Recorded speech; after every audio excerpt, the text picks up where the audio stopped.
Give me a second. Give me a second. Give me a second. Test it. Test it. Test it. Test it. Test it. Take off the fire. Take off the fire. Way too much fire. Take off the fire. Make sure we good. Make sure we good. You know your man's told you what was gonna happen with the Super Bowl and everything that he said happened. So you know, I'm coming to brag. Yeah. Hold on. Let me make sure the audio's sexy. Let me make sure the audio's sexy so I could brag and boast. Because all them times Mr. Alejandro got it wrong. Oh yeah, I had to hear about that. Oh nah. You gonna have to shut up and hear about how right I was. Hold on. Make sure we good. Oh yeah, we good. So boom, TA drinkers was good. So boom, yesterday, the Super Bowl took place between the Seattle Seahawks and the New England Patriots. Mr. Alejandro told you that the Seattle Seahawks would win. That's exactly what happened. The final score was 29-13. Mr. Alejandro told you that the initial line, which was, I believe, 45.5, but let me double check in my notes because I'm thirsty and I'm fiending. Correct, 45.5. Mr. Alejandro told you that they would go under. 29 plus 13 equals 42. That's under 45.5. Mr. Alejandro told you Jaxson, Smith-Njigba would have under 90, 91, 92 yards. Jaxson, let me pull up the nums, because you know we like nums. Jaxson Smith-Njigba's final stat line was 4 catches, 27 yards. I gave you the bread. All you had to do was take what I was telling you and apply it. Smith-Njigba, under yards. Total points, under yards. Money line, who's going to win? Seahawks. I told you that the Seahawks running game would get active and get popping, which is why I did not believe that Smith-Njigba would be eating. The Super Bowl MVP is the running back for the Seattle Seahawks, Kenneth Walker. I can't get this more right. However, I did tell you that the Patriots had a chance to cover a 4.5 spread. Hell no, they did not. Hey, ooh.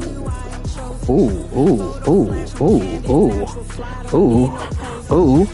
Stop playing.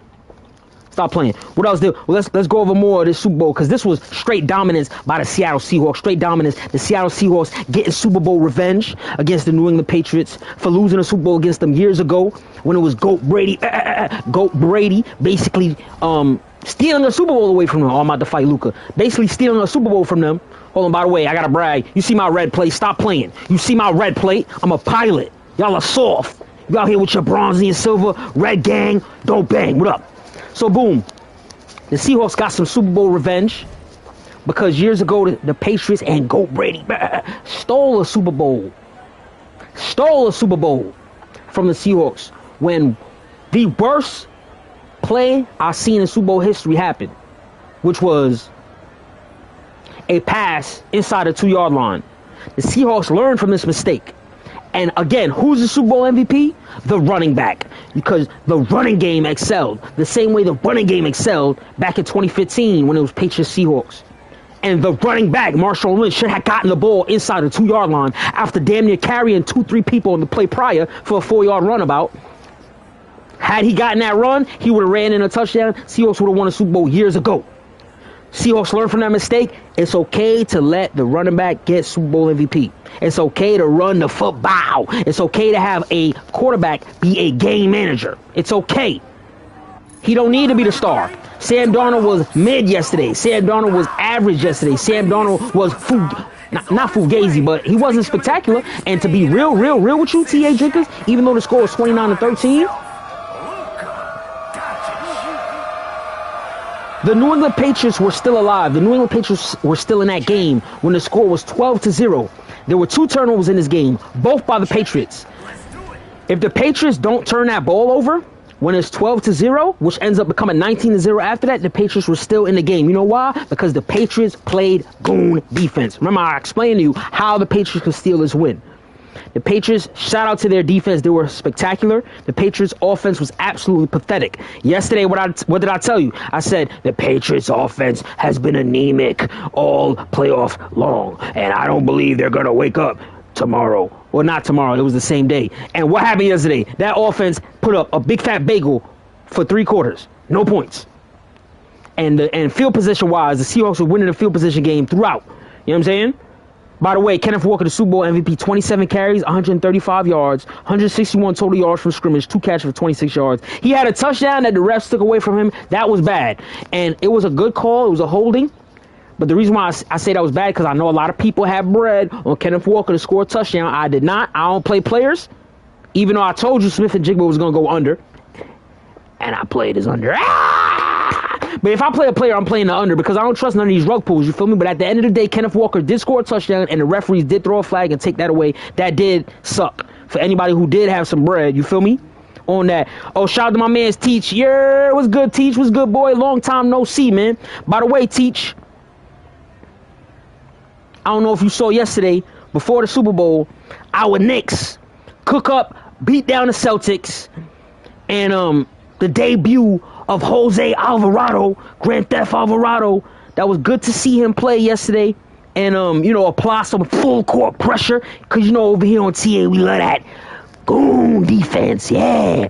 And basically, I think Alvarado's gonna be a great addition for our Knicks, and hopefully put some work in, especially with the injury to Miles Deuce McBride. He gonna miss a chunk of the season, if not possibly come back in the playoffs. But that's a different episode. It was nice to see Alvarado and the Knicks cook up after that 38-point beatdown we took by the Detroit Pistons. For the second time, by the way, because the last time we saw the Pistons, they blew us out. That's all right. That's beef that we're going to take care of in April and May. You feel me? We got them. Don't worry about that. Because remember, last year, the Celtics was giving us the business, the Cavaliers, whoever else who mattered during the regular season. How'd that work? How'd that work when we saw the Celtics in the playoffs? Okay, then. Let me continue with the Super Bowl. It didn't work for them. They got whooped. Yo, G-Money was Gucci, boy. Salute. Seahawks spread the wings and flew. Yes, they did. Alvarado will be huge. Yes, he will. Yes, he will. That's a fact. But like I said, we're going to just let our Knicks quietly cook. Because, everybody going to be player hating. You feel me? And it is what it is.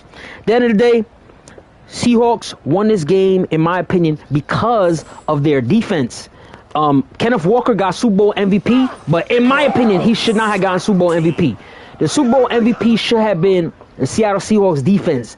The Neveras, that means refrigerator in Spanish. The Neveras was applying pressure on Drake Maye and had Drake Maye looking crazy, son. Drake Maye, in my opinion, was only targeting Kayshon Boutte. He ain't trying to feed my man Stefon Diggs nearly enough, but I don't think it would have made a difference because the type of pressure he was under was crazy. If I'm not mistaken, there's a fat white boy, left tackle, rookie left tackle. His name is, I'm going to look it up real quick. I think his name is Will Campbell. If I'm not mistaken, Will Campbell. Oh, wow, I was looking up something on Mark Henry. Shout out to Mark Henry, the beastie, big black goon, strongest man, one of the strongest men. Will Campbell, so boom. Will Campbell, fat white boy, he might be Latin. If he is, my bad. Will Campbell, I think he gave up 14 pressures in this game. Yeah, Campbell's 14 pressures allowed were most... Oh, he ducked the media. Oh, that's crazy. So he even want to talk to a reporter. Avoided reporters multiple times, a move that drew heavy social media backlash and accusation of being a coward. I don't think he's a coward. There's nothing wrong with not wanting to talk to the media after you play bad. Campbell's 14 pressures allowed were most in the NFL all season. Right, so this left tackle, who's blocking the blind side to the quarterback, gave up the most pressures in one game all season long, which in my opinion, is just more of a, it just highlights how fierce the defense was for the Seahawks. And in my opinion, that was Super Bowl MVP. If it's not going to be the defense for the Seahawks, it's going to be the kicker. The kicker, I thought, was solid. The kicker did his effing job.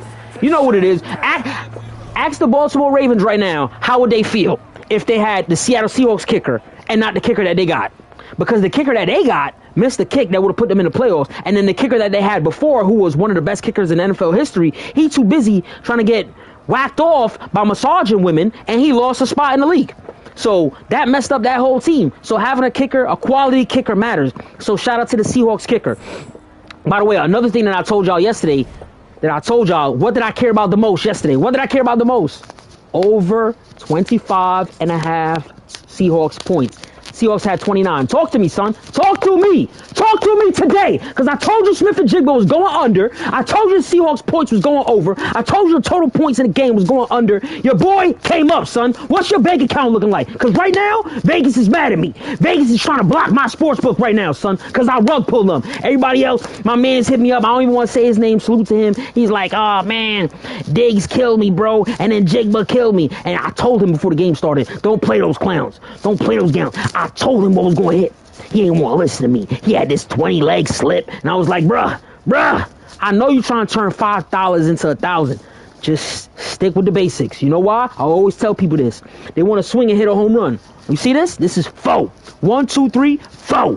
4 base hits equal 1 home run. Follow your boy, man. Follow your boy. I'm going to lead you to the promised land. Just follow your boy. I ain't trying to steer nobody in the wrong direction. You feel me? When it comes to the bread.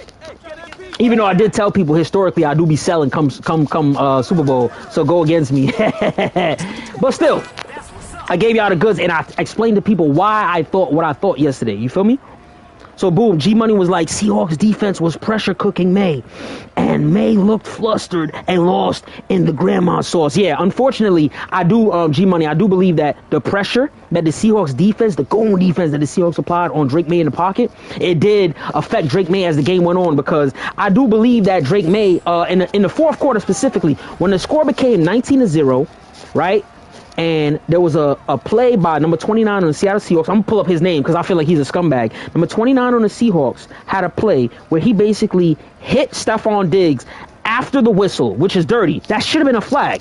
Stefon Diggs pressed him and checked him. In this situation, what always happens here is the second person gets a flag from the ref. The referee did not throw a flag. By the way, the referees in general did not flag up this game. Salute to the referees yesterday, because I be giving referees a hard time when they mess up. I feel like the referees did a good job officiating yesterday's game. They allowed the players to dictate what would happen, as opposed to flagging up everything to cause sexy field position for teams. You feel me? So shout out to those referees. Let me pull up number 29 on the Seattle Seahawks, because I feel like he's filthy.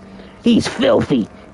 I'm going to find him while I keep talking to you. So basically, he ends up doing this play where it basically, in my opinion, woke up the New England Patriots, and they go from 0 points to finally scoring.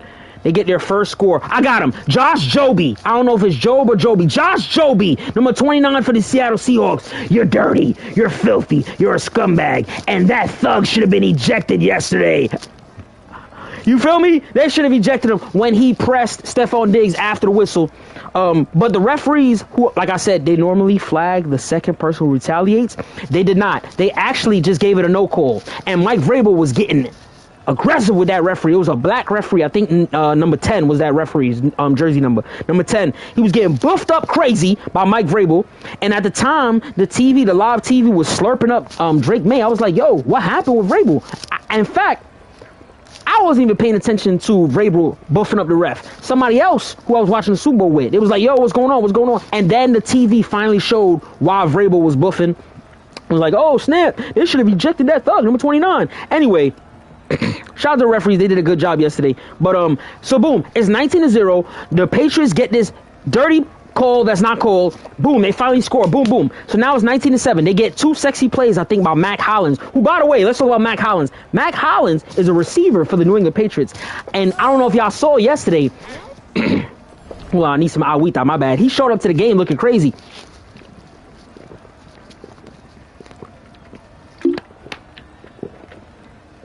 So, boom, Mack Hollins, a receiver for the New England Patriots, who ends up catching a touchdown. He shows up to the game barefoot, with like a prison suit on. It's burgundy. He got his hands shackled. He got his feet shackled.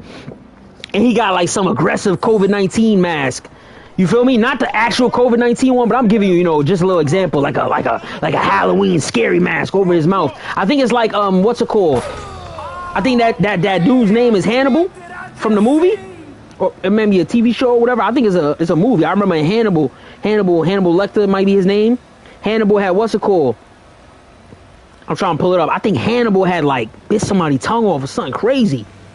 I remember I was a little kid watching that. Yeah. So I got it. If you Google Hannibal Lecter, you're going to see the aggressive COVID-19 scary Halloween version goon mask that Mack Hollins was wearing. He had the Hannibal Lecter mask on with the prison suit, burgundy, came in with the shackles and all that, looking crazy. And then, he made plays. I believe he had 4 catches. Let me look it up while I'm talking. I think he had 4 catches for 78 yards and a touchdown. But, let me double check because, I like precision.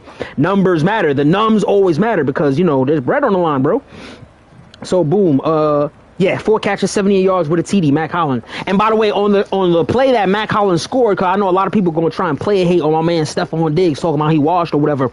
On the play that Mack Hollins scored, there's actually 3 defensive backs involved in that play. Diggs is lined up next to Hollins, and 2 DBs went to Diggs. One, who was already beat, went to Hollins, and then the safety who got beat, number 8, tried to make up for, the space and get to Hollins, but he couldn't get there in time. So salute to Stefon Diggs for being an impactful teammate, even when he's not getting the ball thrown his way. In my opinion, Diggs did not get enough burn, and I just want to defend Diggs, because I know people are going to be like, he's trash. He got 3 targets, and he caught all 3 of his catches. You feel me? And 2 of his targets out of his 3 were in the 4th quarter. So you can't blame Stefon Diggs for not getting no burn when the quarterback wasn't throwing him the ball. But how could the quarterback throw him the ball when he's under so much pressure? Will Campbell getting beat 14 times, and that goon defense, the Nevedas for the Seahawks, applying that much pressure, which is why, in my opinion, they're the real Super Bowl MVP. You feel me? But like I said, 19-7, the Patriots were still alive. The Patriots goon defense that played great all game long, they bet but didn't break earlier in the game, which is they held the Seahawks offense to only 4 field goals. So it's 12-0, and then, you know, they gave up touchdown to make it 19-0. After, in my opinion, this is where the game technically ended. The Patriots had the ball down 12-0. There was a strip sack by the Beastie Nevedas Seahawks defense, and then that led to the Seahawks' first touchdown, which made it 19-0. That's where the game, you could say, somewhat ended. But the Patriots ended up fighting back, making it 19-7 after the dirty play by number 29, Jobe. So boom, Patriots play goon defense. They get the ball back down 19-7. Drake Maye does the second turnover of the game, where he throws a terrible interception. And this is where you could see in the second half, you could see, unfortunately, his mental clock got sped up in the pocket because of the pressure that the Seahawks applied on him all game long. And I explained to Patriots fans that what happened to y'all quarterback,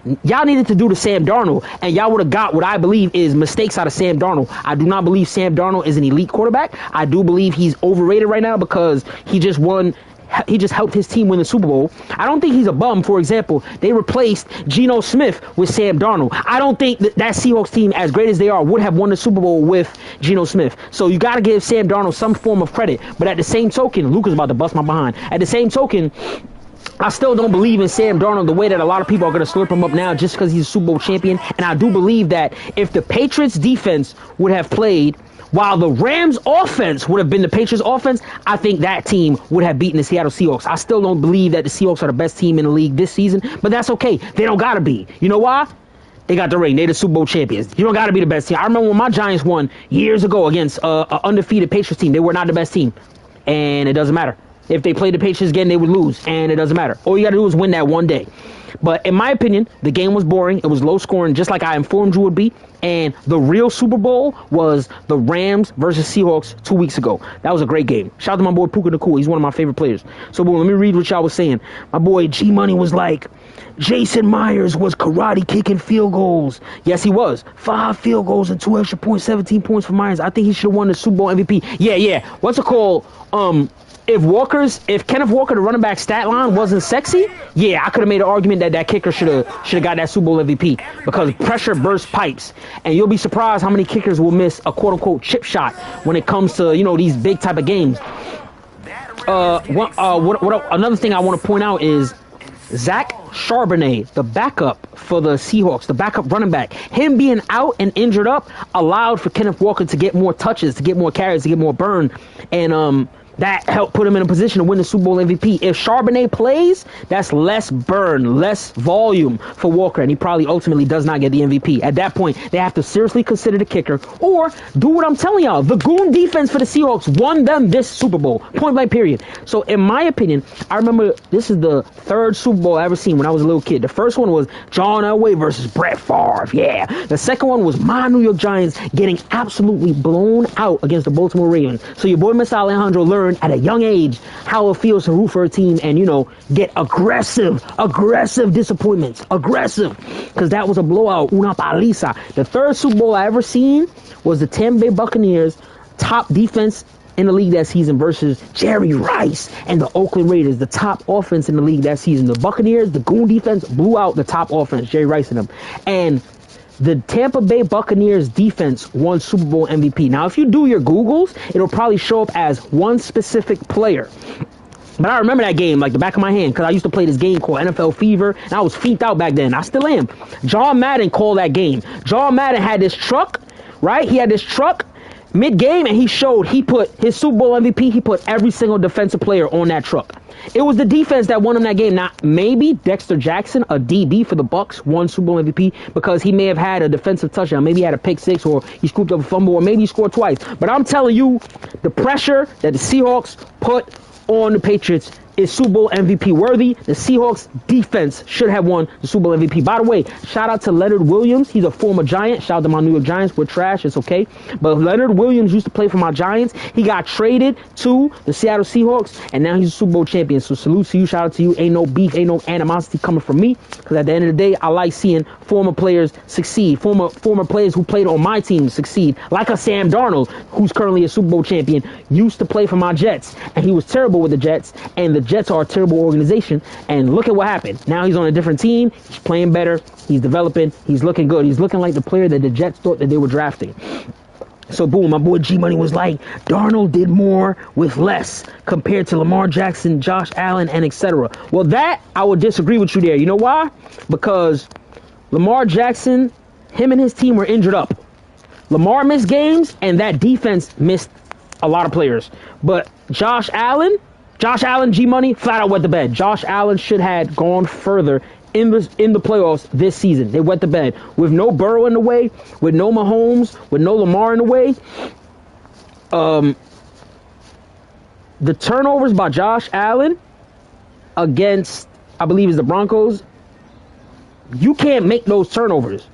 That, to me, I think it's going to come back to haunt him. If his career goes on and he doesn't win a Super Bowl, that game where there was a lot of controversy about, oh, is it a catch? Is it not a catch? It was not a catch. It was the officials did right. It was an interception. Whoever's complaining about that, that's a Bills fan.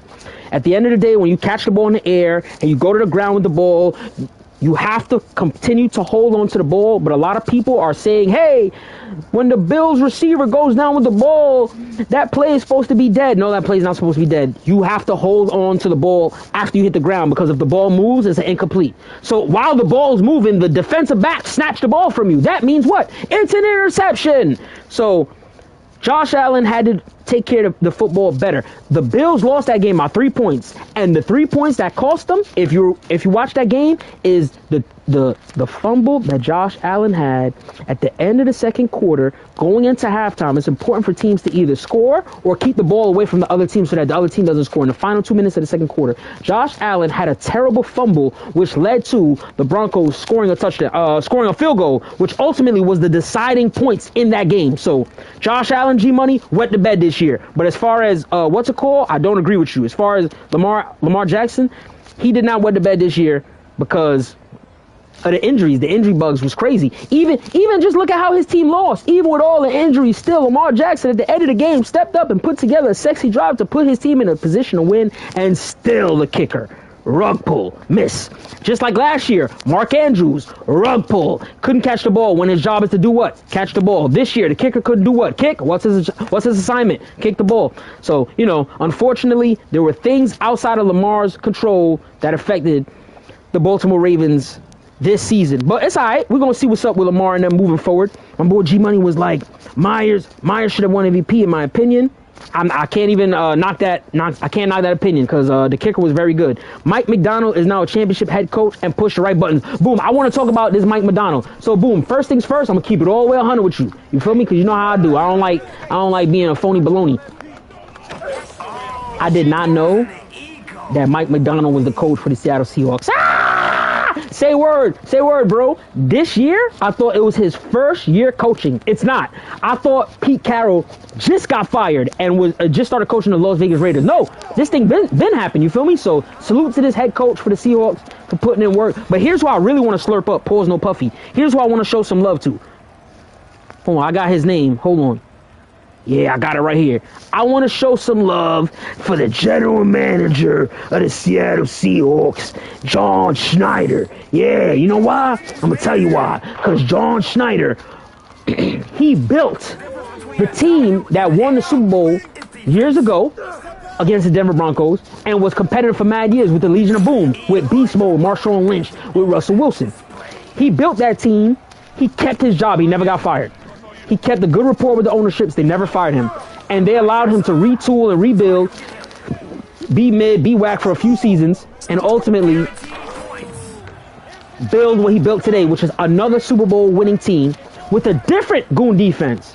with a different quarterback, with a different coach, with a different running game. No player from that Super Bowl team in 2014, I believe, is on this team. So salute to this general manager for doing his job good, doing his job properly. I wish my Giants would pay attention because they got this whack general manager, Joe Shane, and they don't be firing him when he does stupid decisions. He don't be knowing who to draft. He don't be knowing who to sign, who to give money to, who to trade for. But somehow he still is employed to actually pick the players. Make that make sense. It don't make sense. That's why we're terrible. But hopefully the Giants can switch around because they have a new person in town in John Harbaugh. But that's neither here nor there. This ain't about the Giants. This is about the Seahawks dominating. And this is about the Patriots failing. And this is about Mr. Alejandro's parlays busting. Holy. Let me see what you was talking about. My boy Teach was like, that's how it goes. Hell yeah, you already know what's up, Teach. G-Money was like, yo, I always rank championship head coaches over head coaches that never won it all when I look at success. Then he was like, I always rank championship GMs over GMs that never won it all because GMs know how to get the right personnel. Hell yeah, you got to salute them general managers because there's a lot of GMs who think they know what they're doing, but then you be seeing some of the moves they make, and then you could question it like, how is giving Daniel Jones $90 million guaranteed dollars while not wanting to do a long-term contract with Saquon Barkley, aka Snakequan Fraudly? How is that good roster building? That doesn't make any sense. Daniel Jones is mid, who's a better player now today, now that he's not on the Giants. Yeah, you're going to start noticing players who leave my Jets and my Giants become better players, but when they play here, you know, they're whack because we suck. How is giving, you know, a player who's average at his position $90 guaranteed million good, but then not giving a player who's phenomenal in his position chunky money? That doesn't make any sense to me, but that's what hustling backwards is. You make poor decisions, time pass, your team keeps losing, whatever you decided goes opposite. Like if you let a player go, he goes to a different team, he cooks, they win the whole thing, the Super Bowl. Snakequan Frawley won the Super Bowl last year, and then it's like, oh wow, this general manager really is a D-head, and still somehow the Giants have him employed. That's stupid. You could disagree, and that is fine. I get injuries happen with the Ravens. Lamar Jackson had a 3-5 playoff record and never made a Super Bowl. That is why I got Darnold over him. Yeah, but you're just going off of what, like the circumstances. If Lamar Jackson had the Seattle team, he would be a Super Bowl champion. And that's not me knocking Sam Darnold, because like I said, if Geno Smith had that team, I don't think they would have won. Josh Allen flopped when it mattered. Yes, he did, 100%. Josh Allen, he sold, he failed. Josh Allen should be ashamed of himself. And by the way, the coach for the Bills, did y'all see the coach for the Bills try and throw? No, not the coach for the Bills. The coach for the Bills got fired. I think it was the owner, if not the owner, the general manager. I'm not 100% sure. A Bills representative who matters was talking trash about how the Bills coach who they fired wanted to draft this receiver who's not playing well, and we wanted to draft a different player. And I'm like, yo, that's crazy that y'all saying this stuff now, but it's like when it was time to make the decision, you feel me? You ain't stick to your guns and apply what you had to apply. That's not lit when you having like buyer's remorse. Nah, I ain't trying to hear all that. Don't talk trash about the person you fired. Hell no. Because in reality, it's probably that person's fault. That's probably the general manager or the owner, you feel me, who really had say. And they could have superseded, they could have overridden what the coach wanted. If the coach even wanted Keon Coleman, the wide receiver for the Bills. We don't even know that. They're just talking trash. I watched the games. Allen needs to work on decision-making and be more decisive. Yeah, Josh Allen, like I said, bro, he reverted to a former version of himself in that Broncos game, and he was turning the ball over recklessly. Championship head coaches know how to make proper adjustments, call smart timeouts, and put in the players in a position to win. That is just me personally. Yeah, nah, you're not wrong about that. Coaching matters. Coaching matters. Coaching matters. Obviously, it's more important to have good players, but you can give good players to a bad coach and have them fail, and give good players to a good coach and have them succeed. Coaching matters. In NFL football, it matters. And in NBA basketball, too, because take it from me as a Knicks fan who's seen Tom Thibodeau not make adjustments when adjustments needed to be made. Coaching matters. I just watched my Knicks last year in the playoffs have a more talented team than the Indiana Pacers and still lose because the Indiana Pacers had better coaching. Flat out. So they executed better. They knew what to do in certain situations. They knew who to play. When my coach didn't want to play Shamit, didn't want to play Delon Wright. You feel me? Stupidness.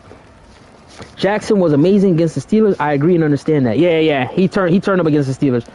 In my eyes, winning more regular season games, playoff games, coach of the year awards, win percentage does not make you a better head coach, GM, owner. It is rings and playoff distance. Well, you know, keep in mind there's still certain circumstances that could play itself out. Like right now, who's to say that both of these teams will even be here if CJ Stroud didn't make the mistakes he made with the Houston Texans? He got injured. The backup did better than CJ Stroud did for 2 games. You feel me? If that wasn't their quarterback, who's to say the Texans wouldn't have beat the Patriots? At that point, who's to say the Texans wouldn't have been in the Super Bowl? I think the Texans had the best defense in the league this year. Who's to say they wouldn't have won it with a game-ending quarterback? Who knows? Keep in mind also, the Kansas City Chiefs were not good this year. But who's to say if Patrick Mahomes doesn't get injured, that they don't sneak into the playoffs and all of a sudden make some noise? Who knows? So boom, TA Drinkers, one last thing I wanted to mention to y'all was, I don't know if y'all peep game, but all right, so boom, Bill Belichick is a future Hall of Fame head coach who used to coach the New England Patriots.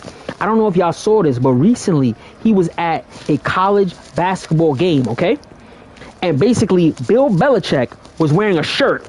The shirt, no, I'm sorry, I said Bill Belichick. No, Bill Belichick was with this woman, all right?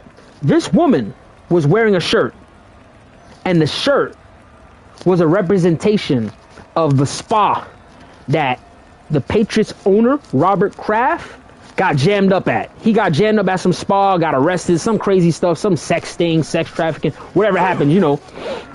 And basically, why would Bill Belichick be with a woman who's wearing a shirt like that, essentially sneak dissing the Patriots owner? Why would that happen? So for anybody wondering, what is the relationship with the Patriots former head coach, future Hall of Famer Bill Belichick, and the Patriot organization, we all can see what the relationship is. Bill Belichick don't rock with the New England Patriots. Now, he's being soft because he's not being a man and flat out coming out and saying, F Robert Kraft. But I'm just letting y'all TA drinkers know. I'm just letting y'all know. I saw that. Bill Belichick, you're not slick. You told some girl that you probably piping down that you don't rock with this owner no more, and she came out wearing a spa shirt, the same spa, disrespected him. That's wild. Just throwing that out there. TA Drinkers, you know what it is. I told you who was going to the Super Bowl. I was right. I told y'all all other parlays. I was right on all of them except for one. I told you plus 4.5. Patriots, they had a chance. But I also told you I think the Patriots are going to get slapped. But still, I'm going to take that L. Besides that, got everything else right. Rock with your boy. Next year, a football is going to be lit, hopefully. And hopefully college football is going to be lit also. You already know I'm going to start rocking with my Knicks heavy because it's that time. NBA All-Star Weekend is right around the corner. The NBA trade deadline passed. Mad Goons got traded up crazy. And unfortunately, my Knicks did not get the Greek Freak yet. But maybe my Knicks will get the Greek Freak after this season. After my Knicks hopefully get to the finals and possibly win it, depending on who they face. I think my Knicks have a very good chance against the Denver Nuggets. I think we match up well against them. I think the OKC Thunder would give my Knicks some trouble. But that's basketball. We're going to save that for later on this week. T-E-A-A-A-A. Make sure you like, comment, subscribe, and stay safe, because like I said yesterday, NYC is brick, and one day the weather ain't getting no better. It's still ferocious outside, and I'm about to dip, so pray for me, you feel me? I'm about to see if I get a dunk before I get out of here. Oh, brick. All right, boy, be safe, man. Holla back.